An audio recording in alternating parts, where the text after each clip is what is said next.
같이 기도하고 말씀 생각하십시다. 하나님 아버지 감사합니다.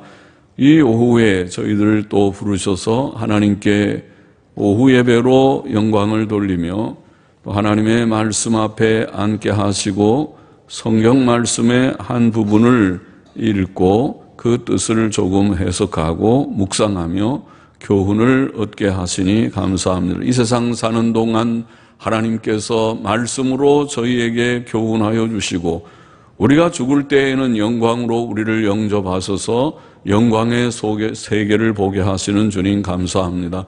우리는 믿음이 심히 적은 자들이고 주님을 사랑한다 하지만은 사랑하는 것이 무엇인가 주님 참 대답할 말이 없는 부족한 저희들이지만은 하나님께서 저희를 택하시고 예수님 믿게 하시고 주의 뜻대로 살게 하시고 땅의 헛된 것들을 다 버리게 하시고 죄악된 행습을 주님 다 십자가에 못 박게 하시고 이제 주의 뜻대로 의와 선을 행하는 자들이 되기를 결심하며 살아가게 하심을 감사합니다.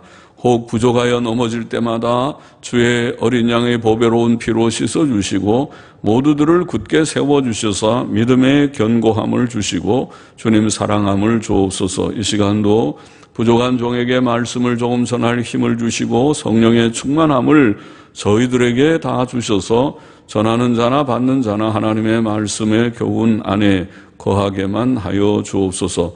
예수님의 이름으로 기도하옵나이다. 아멘. 아멘. 자, 레위기 19장은 여러 가지 법들이 나와 있어서 사실은 우리가 좀 복잡하죠. 한두 가지만 생각해야 우리의 머리에 잘 기억할 수 있고 머리는 하나, 둘, 셋 넘어가면은 그때부터 복잡해지기 시작하는데 셋이 아니라 오늘 여기에도 아마 대여섯 개 이상 교훈이 나오고 대여섯 개는 8가지 오늘 교훈이 본문에 나오는데 19장 전체 우리가 보통 한 장씩 읽어 나갔는데 19장 전체를 하면 엄청 더 많아지겠죠.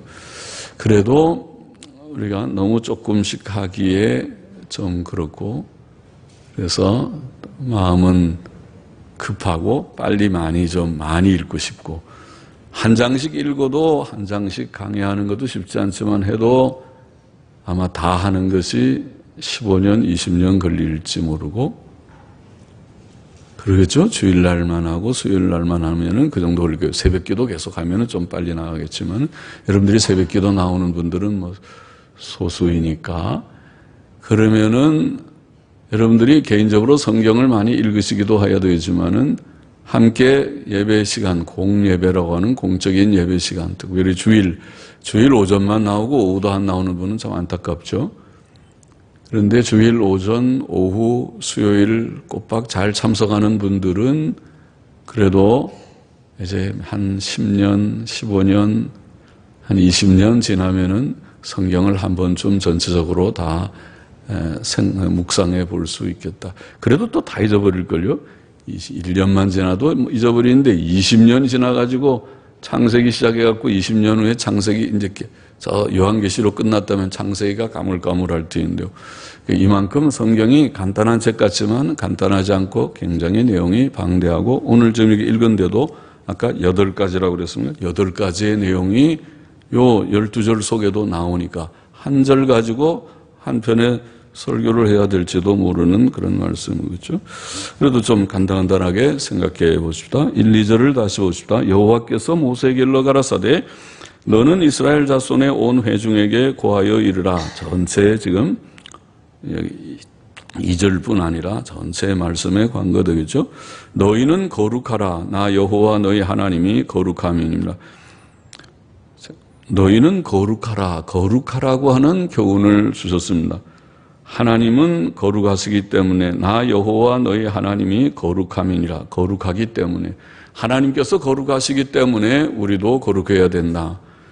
우리는 하나님의 형상이라고 부르지 않았어요. 사람은 하나님의 형상으로 지음을 받았다는 것은 하나님이 사람처럼 육신을 가졌다는 뜻이 아니고 하나님은 영이시라고 했으니까 완전한 영, 순수한 영이시라고 했어요. 영은 보이질 않습니다. 영은 바람과 같습니다. 바람은 분명히 있지만은 존재하지만은 가지가 나뭇잎이 흔들리고 나무가지가 흔들리는 걸 보면 바람이 있지만은 보이지 않는 것처럼 영은 분명히 존재하지만, 천사도 존재하고 사람의 영도 존재하지만은 우리가 좀 느낄 뿐이지, 영이 상하기도 하고 기뻐하기도 하고 그렇게 우리가 약간을 느낄 뿐이지 눈으로 보기 어렵습니다. 보이지 않으니까 무신론자들이 생기는 것입니다. 영을 부정하는 그런 자유주의자들이 생기는 것입니다. 그런데 하나님께서는 거룩하신 영이시고 하나님의 형상으로 지음을 받은 우리 인간은 원래는 거룩한 존재였습니다. 그러나 타락해서 범죄함으로써 지금은 죄인이 되어 있지만은 우리가 다시 구원을 받아야 되고 죄 씻음을 받아야 되고 하나님의 형상을 회복해야 되고 하나님의 형상대로 이제는 죄 짓지 않는 거룩한 존재가 되어야 된다. 그것이 하나님의 뜻입니다. 그래서 우리를 거룩하게 하셨고 또 하시는 것이다. 조금 어려운 말로 법적으로 우리를 이미 거룩하게 하셨고 칭의에 질리고 실제로 우리가 거룩해지는 삶을 살라고 교훈하시고 살아야 된다. 이것이 성화의 교리입니다. 성화를 이루어야 된다. 우리가 행위로는 완전하게 죄를 벗어나지 못하기 때문에 부족한 죄성이 있고 이미 죄의 자취가 있고 죄의 습관성도 있고 그러기 때문에 예수님께서 오셔서 십자가에 죽으셔야만 했고 예수님의 십자가 대속으로 우리의 무거운 죄짐을 죄책과 사실은 죄성까지도 다 짊어지시듯이 주님이 죄를 짊어지셨습니다. 죄책만 사실 짊어지신 것이 아니죠. 죄라고 하는 것은 죄책과 법적인 책임과 죄성을 다 포함해야 죄가 되니까 우리의 모든 죄를 다 짊어지셨습니다. 그래서 비록 우리가 지금 중생한 후에도 죄성이 남아있지만 죄성이 있다고 하더라도 우리가 저희 신학에서는 죄를 짓는 의인이니 의로워진 죄인이니 이런 모순된 표현을 하는 것입니다. 주님께서 우리의 죄책을 담당하셨을 뿐 아니라 사실은 죄성까지도 죄를 다 담당하신 것이니까 담당하셨다고 말할 수 있는데 그러나 우리에게 여전히 육신의 죄성이 남아있는 것이 현실이기 때문에 그래서 거룩하라는 교훈이 필요하고 받아야 되고 노력도 해야 되는 것입니다. 죄를 지으면 안 됩니다. 그리스도인은 예수 믿고 구원받은 사람은 죄 지으면 안 됩니다. 우리가 과거에 죄인이었기 때문에 구원을 받으라 회개하세요. 예수님 믿고 죄 사함 받으세요. 예수님이 십자가에서 우리 죄를 대속해서 찾았습니다. 복음을 들었습니다. 복음을 듣고 주께로 나와서 그 복음의 말씀을 믿음으로 죄 씻음을 받았다면 받았을 것입니다. 받아야 됩니다. 받지 않은 사람들은 죄 씻음을 받아야 됩니다. 왜냐하면 죄가 있으면 지옥 갑니다. 죄가 있으면 천국 못 갑니다. 원리가. 그러니까 죄 씻음을 받아야 그것을 구원이라고 합니다. 어떻게 받습니까? 예수님을 믿음으로 받습니다. 예수 그리스도를 믿음으로 그 십자가 대속의 의의를 우리에게 적용해 주심으로써 죄책이 벗어지는 것이 사실은 죄 씻음을 받는 것입니다.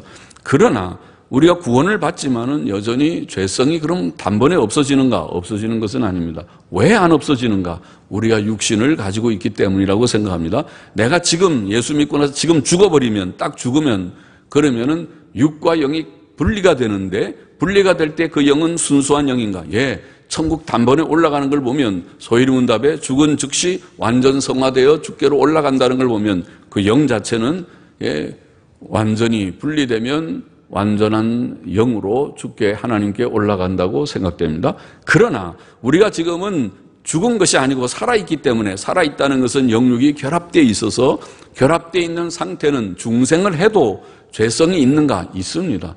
어떻게 하는가? 실제로 우리가 싸우고 있으니까요. 우리가 남을 미워하는 마음이 드는가? 누가 조금만 나 약 올리면은 저 미워서 뭐 보기도 싫고 얼굴이 돌아갈 것입니다. 내가 좀 가지고 싶은 것이 있으면은 그런 욕심이 생길 수도 있습니다.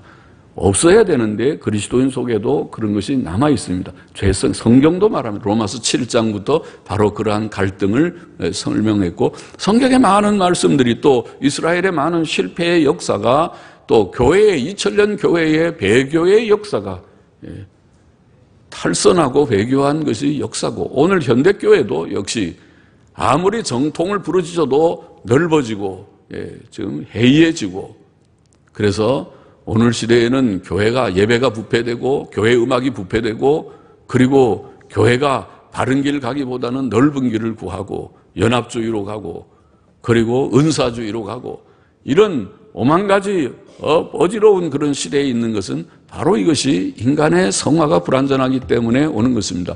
교회도 완전하지 않습니다. 성도가 목사도 완전하지 않습니다.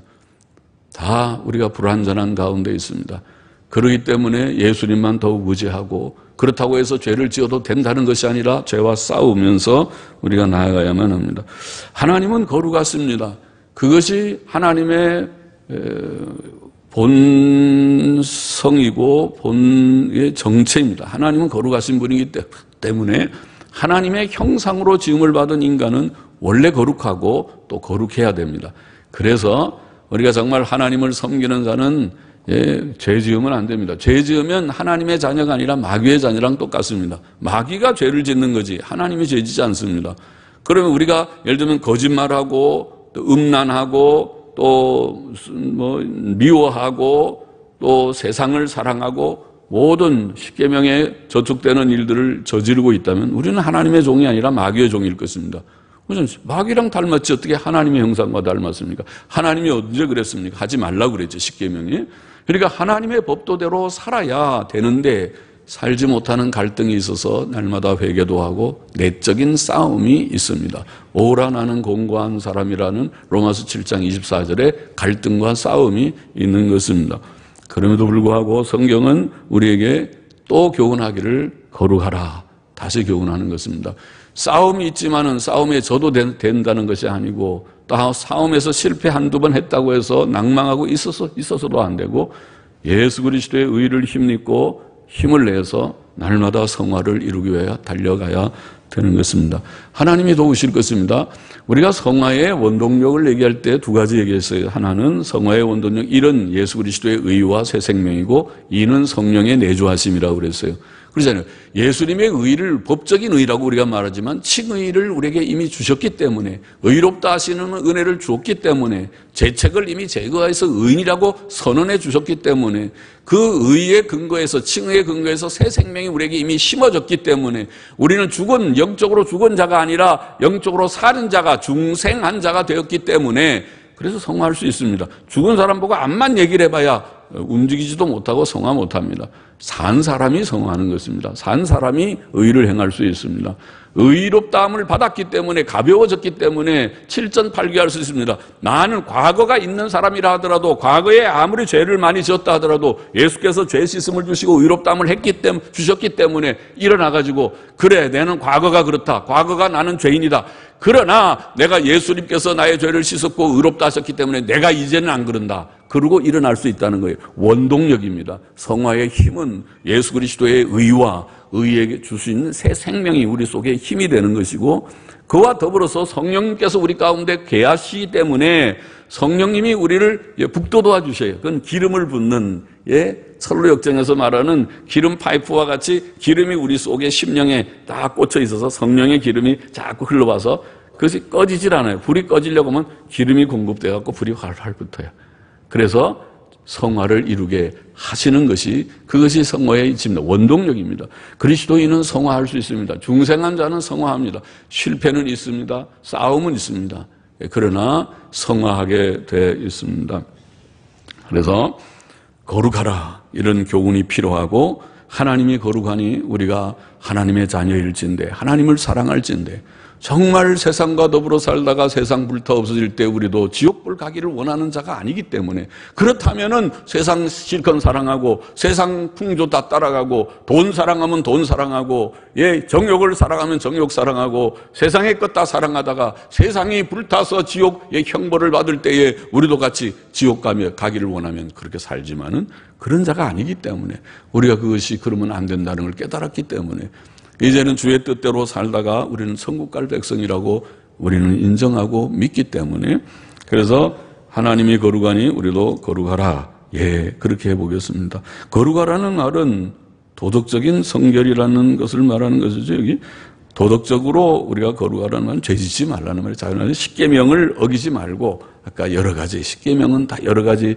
측면의 법이니까 하나님을 잘 섬기고 우상 섬기지 말고, 오늘식으로 말하면 돈을 사랑하고 쾌락을 사랑하고. 요새 젊은이들의 가치가 하나님입니까? 하나님입니까? 하나님이 가치입니까? 돈이 가치입니까? 근데 하나님보다 돈이 가치죠. 돈이 얼마나 강한지, 돈 앞에는 쩔쩔매지만 하나님 앞에는 별로 쩔쩔매지도 않잖아요. 그러니까 그거는 돈을 섬기는 자지 하나님을 섬기는 자가 아니죠. 우리는 반대가 되어야 되잖아요. 돈 앞에 그렇게 별로 기가 죽지 않고, 돈이 있든 없든 돈 많다고 너무 어깨에 힘주지도 않고, 돈 없다고 너무 그냥 코가 빠져가지고 다 땅으로 빠지지도 말고, 돈이 있든 없든. 우리 주님도 돈이 별로 없으신 분이에요. 돈이 많이 없어도 하나님이 우리를 보장하시고 우리에게 일용할 양식을 주실 것이라고 믿으면은 됐어요. 그것 큰 보장이잖아요. 그것은 우리가 골드 카드라고 그랬어요. 그거는요. 크레딧 카드, 골드 카드, 하나님께서 주신 그런 카드예요. 필요하면 쓰라고 주신 카드와 같아요. 그러니까 걱정하지 말고 오직 믿음 생활 바로 하는 것이 아주 중요하다. 그렇게 깨닫고 사는 것입니다. 돈 사랑하지 말고, 세상 사랑하지 말고, 쾌락 사랑하지 말고, 그리고 하나님 말씀대로 바로 살아서 서로 미워하지도 말고, 음란하지도 말고, 그리고 착하게 살고, 정직하게 살고, 진실하게 살고, 그리고 욕심 부리지 말고 자족하며 살고. 그렇죠? 탐심, 10번째 계명인 탐하지 말라는 말을 뒤집어 놓으면 자족하라는 말이죠. 뭘 더 가지려고 하는 게 탐심이고, 더 갖지 마. 있는 것으로 충족해. 하나님께 주신 것으로 만족하고, 먹을 것과 입을 것이 있으면 감사하고. 오늘도 뭘 먹었습니까? 맛있게 먹었잖아요. 오늘은. 너무 열심히 다 드시라고 그랬더니 2그릇 먹는 사람이 있어서 그런지 그래도 5말 했다고 그러는데 5말이 탁 하고 조금 남았다고 그러니까 그래도 잘 드셨어요. 잘 드시고, 그렇게 되게 맛있게 우리가 들고, 그리고 씩씩하게 살아가야 될 것이라고 봅니다. 거룩하라. 그 다음에 3절에 보면은 너희 각 사람은 부모를 경외하고 부모 공경하라. 그렇게 말했습니다. 5계명을 얘기를 했죠. 하나님, 나의 안식일을 지키라는 말이 그 다음에 말씀했는데, 안식일을 먼저 말씀할 것 같은데 안식일은 그 다음에 하고 부모 공경하라. 하도 부모 공경을 잘 안 해서 그런가 보죠. 사람이 그 부모 공경하는 5계명은 참 중요하다고 여깁니다. 5계명을 사람이 잘 지키면 그 사람은 꽤 도덕적인 사람이 될 수 있습니다. 그런데 집안에서 새는 바가지 뭐 밖에 나가면 샌다고 집에서 부모 공경을 못하는 사람은 밖에 나가도 사회생활이나 다른 도덕적인 일에 있어서 그가 아주 결함이 없는 사람이 되기를 우리가 기대하기 어렵다는 거죠. 부모 공경을 잘하는 사람은 부모가 얘기할 때 예하고 공경하고 말하면 잘 들으려고 하고 생각하려고 하고, 그러면은 밖에 나가도 선생님 말도 잘 들을 것입니다. 또 교회 와도 목사가 무슨 얘기를 하면은 그 얘기도 귀담아 들겠죠. 마음이 높아가지고 뭐 얘기 다 아는 얘기 또 하는데 뭐 들을 것도 없다. 그렇게는 안 하실 거예요. 그죠? 부모가 얘기하는 거를 그렇게 잘 들으려고 하면 뭐 부모님 말씀하는 건 모르는 게 뭐 별로 있겠습니까? 다 아는 얘기 또, 저 얘기 또 하신다. 그래도 하고 잘 듣는 그런 마음가짐, 겸손한 마음가짐을 가진 인격 정도라면은 어디에 가서든지 직장 생활도 잘할 것입니다. 이 사람들 앞에서 그 자기의 직무를 잘 깨닫고 겸손하게 자기 위치를 찾아서 그 일에 충실하면 어디 가든지 예쁨을 받을 것이에요. 그러잖아요. 다 그런 사람, 자기 일을, 직장 일을 자기 일처럼 생각하면서 일하는 사람을 윗사람들이 다 좋아하지. 그런 사람을 내칠 직장은 별로 없을 것입니다. 저 사람은 너무하다. 내 이 직장 일을 너무 위해서 이렇게 충성해서 저렇게 몸도 상하고, 아이고, 걱정이 된다. 이 정도가 되면 그 사람을 누가 내쫓겠어요? 세상에 그런 사람 구하기가 어려울 것입니다. 사람은 많아도 사람이 없는 세상입니다. 쓸만한 사람이 없는 것입니다. 그러니까 그렇게 하니까 부모 경외하라. 부모를 공경하고, 경외라는 말을 썼어요. 경외라는 말은 두려워하는 거잖아요. 그렇죠? 하나님께 주로 쓰는 말이지만은 부모에게도 경외하라, 두려워하라는 것입니다. 부모님을 높이고 좀 두려운 마음을 가지고. 왜요? 부모가 우리를 낳아서 그 핏덩이 같은 어린 것, 만질 수도 없는 조그만 울컹대는 조그만 어린 생명을 낳아서 그것을 씻기고 품고 그리고 기저귀도 갈아주면서 그렇게 키운 것이 인간입니다. 우리가 그렇게 크지 않은 사람이 없습니다. 다 그렇게 컸는데 다 크고 난 다음에는 부모 없이 그냥 하늘에서 뚝 떨어진 것처럼 부모를 무시하면 되겠습니까? 그것이 사람으로서 기본이 안 된 것입니다. 그러니까 은혜에 보답할 줄 알고 부모님이 있어서 나 같은 것이 이렇게 낫다는 것을 그 한 가지 사실만 생각해도 부모님을 공경하고 두려워하는 마음을 가져야 마땅하다는 것이 성경의 교훈입니다. 그리고 안식일을 지키라. 이게 안식일을 들 복수로 되어 있는데 간혹 복수로 나오죠. 골로새서 2장에도 그렇고 복수로 안식일들이란 말은 안식일은 주간 안식일을 포함해서 성경의 주간 안식일은 사실 하나님의 절기를 대표하는 것입니다. 주간 안식일 일주일에 한 번씩 오는 7일 제7일의 이 안식일일 뿐 아니라 이것이 1년에는 7번의 안식일이 있고 그리고 7년에 한 번씩 안식년이라는 것도 안식일로 되어 있어요. 안식년. 그리고 50년에 한 번씩 희년이라고 하는 것도 있어서 그 절기를 다 합치면 10가지가 되는 것입니다. 10가지 절기인데 그런데 지금 여기에 적어도 1년에 7번의 안식일이 있지요. 7번의 안식일. 무교절의 첫날하고 끝날이 그렇고 맥주절 또 7월 1일에 나팔절, 7월 10일에 속죄일, 그리고 또 초막절의 첫날과 마지막 날, 8째 날, 그러면은 7번이지 않습니까? 그렇죠? 무교절 2번, 초막절 2번, 그 다음에 7월 1일, 7월 10일, 또 맥주절, 그렇게 하면은 3번, 그러니까 7번에 4번에 3번, 7번 하면 1년에 7번과 안식일, 7일마다 오는 안식일, 그럼 8번. 또 안식년, 희년 하면은 10번이 되는 전부 10번의 안식이라고 하는 것이 성경이 율법이 말하고 있는 안식의 날 혹은 안식의 해인데 이것을 우리가 잘 지키라는 말이죠. 그것을 대표한 것이 7일 안식일이고 그 안식일은 말 그대로 쉬는 날입니다. 그날 일하지 말라.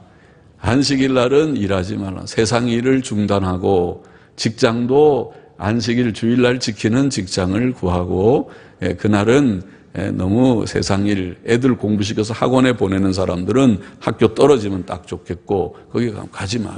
주일날 공부시키지 말라고 그랬는데 가서 공부하고 주일날 가게 문 열지 말았는데 가게 문 열어서 돈 벌려고 하고 그러지 말라는 것입니다. 주일날은 텔레비도 좀 끄고 해봐야 이 세상에 오락적인 거 나오는데 주일은 거룩한 날인데 오락을 즐기면 안 되니까 주일에는 드라마나 영화도 보지 말고 텔레비도 보지 말고 신문도 주일날 읽어서 복잡한 세상에 골치 아픈 그런 일들 사회면 정치면 이런 거 보지 말고 덮어놓고 주일은 시간인 대로 성경을 많이 읽고 예배도 오전 오후에 참석하고 이렇게 생활해보세요. 그렇게 생활하면 그게 하나님의 원하시는 바라는 말이죠.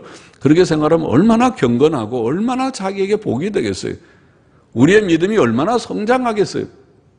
그러나 그렇게 생활하지 않으니까 이게 세월은 흘러가도 믿음의 성장이 없고 지식이 없고 믿음이 없어. 맹탕이래. 맹탕이라는 말 안 좋죠. 속에 든 것이 없이 껍데기처럼 예배당은 왔다 갔다 하지만 속에 든 것이 없는 그런 신자가 되어버린, 신자가 아니라 교인이 되어버렸어요. 그러지 말고 교인 노릇하지 말고 신자 노릇을 해야 되겠다는 거죠. 그래서 안식일을 지키라 이렇게 말씀을 했습니다. 그래서 주일을 우리가 오늘날에 구약의 우리 의식법이 다 10가지 절기가 주 안에서 성취됐지만은 그러나 이제 위축된 성취가 아니라 풍성한 성취를 우리가 믿기 때문에 이제 신약 성도는 구약보다 은혜를 많이 받은 자니까 구약 백성은 적어도 엄격히 하루를 지켰지만 우리는 자유롭게 자원해서 하루 이상을 우리가 지키는 이 정신으로 지켜야 된다. 그러니까 주일도 잘 지켜야 되는 거예요. 오전 오후도 나오고 해야 되는데 그거 생각하면 저는 가슴이 아프고 이게 목회를 이게 참 잘 못하는구나 하고 하나님 앞에 늘 죄송스럽고 그렇습니다. 이 교인들이 정말 믿음으로 잘 살아야 되는데 정말 하나님의 심판대 앞에 섰을 때 너는 천국이다, 확실히 천국이다고 천국으로 다 들어갈 것인가? 아니면은 너는 쭉정이로구나, 껍데기만 믿는 척했지 속에 든 것이 뭐 있느냐? 땅 위에서 내가 나를 정말 사랑하고 믿은 증거가 정말 있었더냐? 그렇게 물을 때에 거기에 여전히 통과하지 못하고 낙방하는 그런 자들이 되는 것은 아닌가. 4절에 보면 너희는 헛것을 위하지 말며 너희를 위하여 신상들을 부어 만들지 말라. 우상 숭배하지 말라는 거죠. 헛것은 우상들을 가리키는 거죠. 오늘날은 무슨 우상을 우리가 섬기는 것 같지 않아 보이지만은 늘 말하는 대로 오늘 현대인의 우상은 현대 교인들, 오늘날 교인들의 우상도 비슷할 것이다 라고 보이는데 교인들도 똑같잖아요. 재테크에 관심이 있고 돈 많은 것이 위력이 있고 돈이 있어야 장로도 되고 돈이 있어야 뭐가 되는 그런 시대. 교인들마다 장로 임직할 때 돈 몇 천만 원, 권사도 몇 백만 원 내야 된다. 내야 되는 것은 아니겠지만은 할 때 의뢰 낸다. 그런 얘기들을 한두 번 들은 것이 아니기 때문에 속에 상하고 이것은 중세시대로 돌아가는 것인가. 그런 성직매매와 뭐가 다른 것인가 도대체. 그런 거 다 없애버려야 된다. 돈 없는 사람은 그러면 그런 직분도 못 받는 것인가. 그것이 성경적인가. 그것이 바로 하는 것인가. 아니지 않느냐 그것이. 순수하게 사람의 하나님을 향한 참된 심령과 경건과 인품과 그것으로 사람을 성경적으로 바로 판단하는 그런 것이 왜 없을까 이런 생각을 많이 했습니다. 그래서 우리가 오늘날에도 이런 것들을 다 극복해야 돼요. 돈을 좀 극복하고 육신의 기록. 아이들도 보세요. 어른들도 마찬가지예요. 재미가 그들의 가치의 기준이 되지 않았습니까? 재미가 있으면 하고 재미없으면 안 해요. 교회도 재미가 없대요. 예배당에 가는 것이 재미가 없어서. 여보세요. 교회가 재미 따라오는 거예요?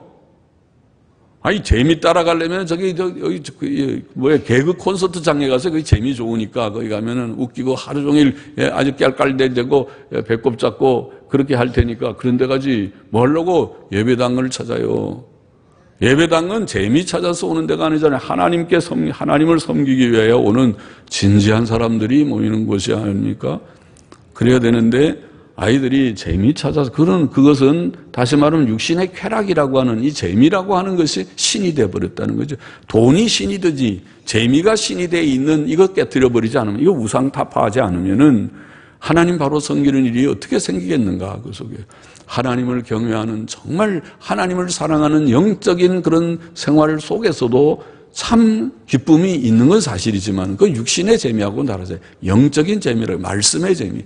하나님의 말씀을 읽으니까 그 속에 참 기쁨이 있고 즐거움이 넘치나이다. 아멘입니다. 예. 그렇게 되는 그 즐거움 말고 육신의 재미를. 그래서 육신의 재미를 추구하니까 요즘 교회들이 다 이게 전부 전자올게도 치워버리고 여기다가 드럼 세트 갖다 놓고 온데 이 야단 법석을 떠는 그런 진짜 마귀의 놀이터라고 누가 표현하는 것처럼 교회가 마귀의 사탄의 놀이터가 되어버렸습니다. 예. 교회가 그 지경이 돼서 되겠습니까? 그것이 어디에서 배운 것입니까? 그것이 세상이 교회 속에 다 들어왔습니다.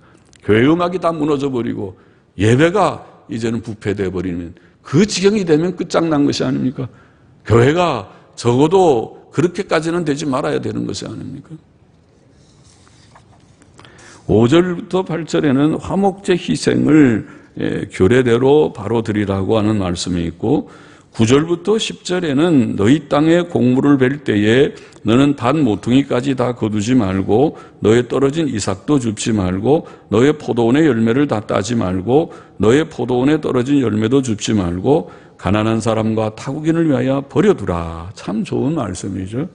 그것은 레위기 23장 22절에도 나오고 신명기 24장 19절로 22절에도 자세히 나와 있는 그런 말씀입니다.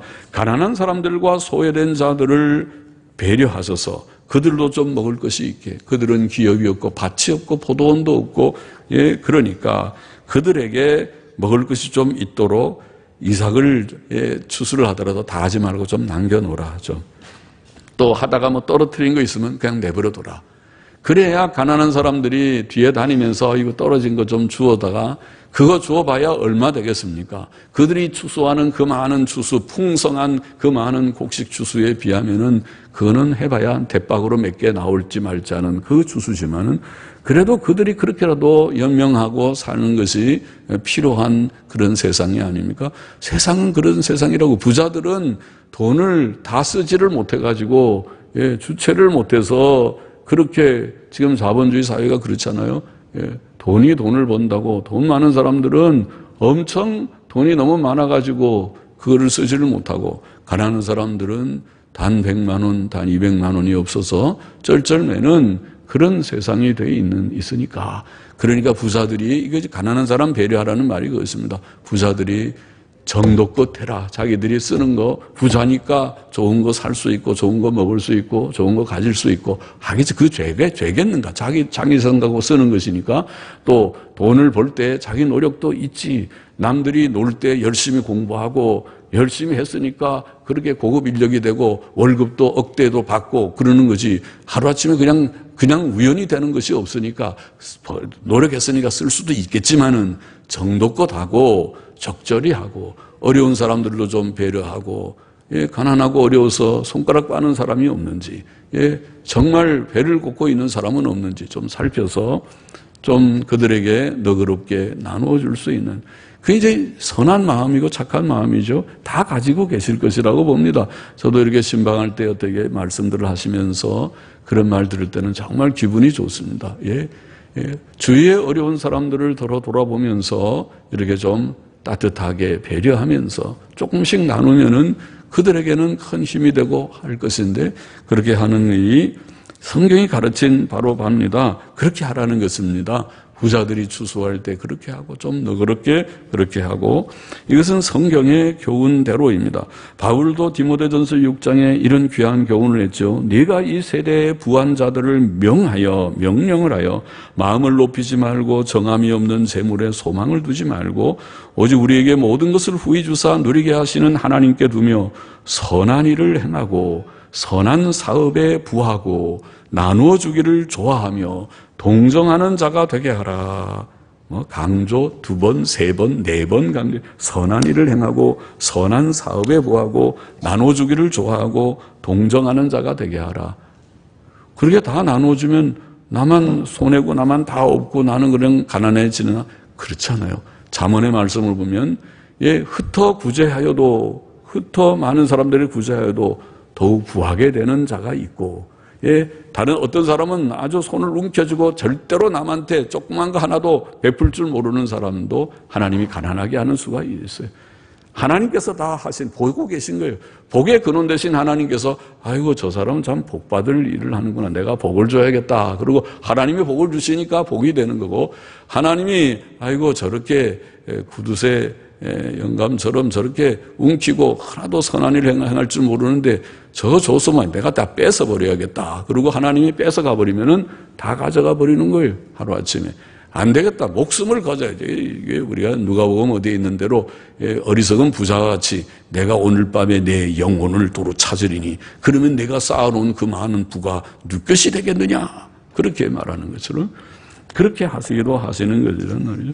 그래서 선을 행하는 건 우리가 되어야 된다. 이게 성경의 교훈이고, 11절에는 도적질하지 말며 속이지 말며 서로 거짓말하지 말며, 거짓말도 도적질도 중요하고 남의 것 내 것 구분해가지고 남의 것에 대해서는 노타치 건드리지 말고, 자식도 부모의 그 재산에 대해서는 노타치, 너무 부모 재산 바라보지도 말고, 부모님이 주시면 받는 거고 안 주시면은 내가 내 스스로 살 줄 알아야 되지 의존하는 거 좋지 않고 남의 것을 건드리지 말고, 이런 정신이 필요하고, 그 다음에 속이지 말라는 매우 중요합니다.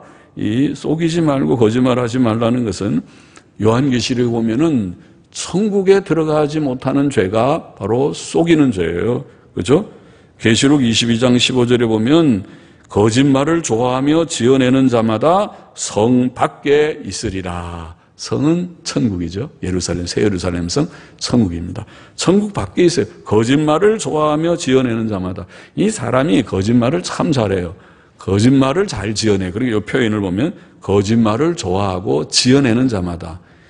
이 거짓은 마귀의 속성인데 거짓말을 아주 눈도 깜짝하지 아니하고 얼굴도 붉어지지 않고 거짓말을 하고 거짓말을 지어내고 하니까 너는 천국에 안 돼. 천국에 너 같은 사람이 들어오면 천국을 어지럽혀놔. 천국은 깨끗하고 순진한 사람들만 들어오는 곳이니까 안 된다. 제외시켜버리고, 그리고 계시록 21장 8절에 보면 모든 거짓말하는 자들은 불과 유황으로 타는 곳에 지옥에 참여하리라. 무서운 말이죠. 그러니까 거짓말은 이렇게 무서운 것입니다.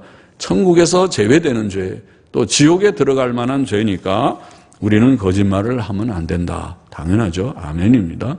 진실하게 살려고 애쓰고 그래야 된다는 말이죠. 그리고 끝으로 12절에 너희는 내 이름으로 거짓 맹세함으로 내 하나님의 이름을 욕되게 하지 말라. 이렇게 하나님의 이름을 함부로 사용하지 말고 진실되이 진지하게 두려운 마음으로 사용해야 할 것을 교훈했습니다. 여러 가지 교훈이죠. 8개의 교훈을 다 주께서 다 기억할 수 없죠.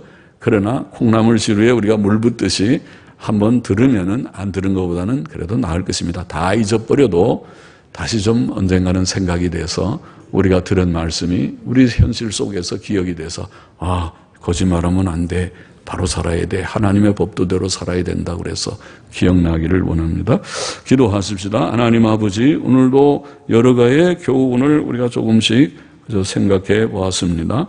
우리가 하나님의 백성이 되고 예수 믿고 구원받고 죄 씻음 받고 이제는 새 생명을 얻은 자들로서 거룩한 삶을 살아야 되는데 우리 속에는 죄성이 남아있고 죄악된 이런 갈등이 우리 속에 있어서 실패한 적도 많고 또 때때로 연약해지기도 합니다. 하나님께서 은혜를 많이 주셔서 우리가 의의 길, 선한 길, 바른 길, 거룩한 길을 걷게 하여 주시고 하나님의 원하시는 교훈대로 살아가는 저와 우리 모두가 되게 하여 주옵소서. 예수님의 이름으로 기도하옵나이다. 아멘. 아멘.